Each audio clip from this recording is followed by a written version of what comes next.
బాలు ఇంట్లో వాళ్ళందరికీ కూడా ఇలా చెప్తూ ఉంటాడు. చింటూ తల్లి ఆ సుగుణమ్మ కూతురేనట.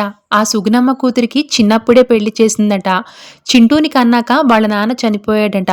అప్పుడు దుబాయ్ వెళ్లి సంపాదించడం మొదలుపెట్టిన ఆమె వీళ్లకు డబ్బులు పంపుతుంది. కానీ చింటూని చూడ్డానికి మాత్రం రావడం లేదు.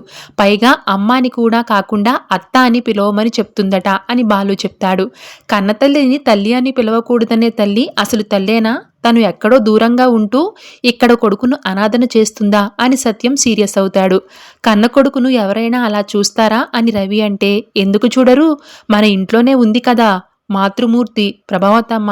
ఈ అమావతి ఎప్పుడైనా నన్ను కొడుకులా చూసిందా అని బాలు అంటే, నువ్వు ముందు విషయం చెప్పు అని ప్రభావతి అంటుంది.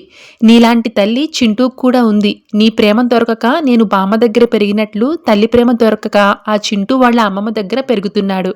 తల్లి ప్రేమ దొరకకపోతే ఆ బాధ ఎలా ఉంటుందో నాకు బాగా తెలుసు అని బాలు అంటాడు. ఆ మాటలకు అందరూ చాలా ఎమోషనల్ అవుతారు. రోహిణి అయితే బయట ఎక్కిళ్ళు పెట్టి ఏడుస్తూ ఉంటుంది. రవి, శృతి కూడా చింటూ తల్లి చేసింది తప్పే అన్నట్లుగా మాట్లాడతారు. అయితే ఆ లేడీ పెద్ద కిలాడి కేడి అయి ఉంటుంది. పెద్ద ఫ్రాడ్ అయి ఉంటుంది. కొడుకు ఉన్నాడు, ఉన్నా లేడు అని చెప్పుకుంటుంది. అలాగే దుబాయ్లో ఎవరో ఒక బకరాన్ని పెళ్లి చేసుకుని ఉంటుంది. ఎవరు మోసపోయారో ఏమో పాపం అని మనోజ్ అంటాడు.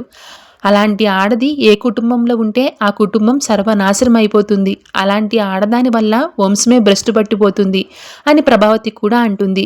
పాపం ఆ బాబుని తలుచుకుంటే చాలా బాధగా ఉంది అని సత్యం అంటే, అందుకే ఒక నిర్ణయం తీసుకున్నాం నాన్న. నేను మీనా కలిసి చింటూని దత్తత తీసుకోవాలని అనుకుంటున్నాం అని బాలు మీనా చెప్పేసరికి ఇంట్లో వాళ్ళంతా కూడా ఒక్కసారిగా షాక్ అవుతారు. Thank you so much for watching.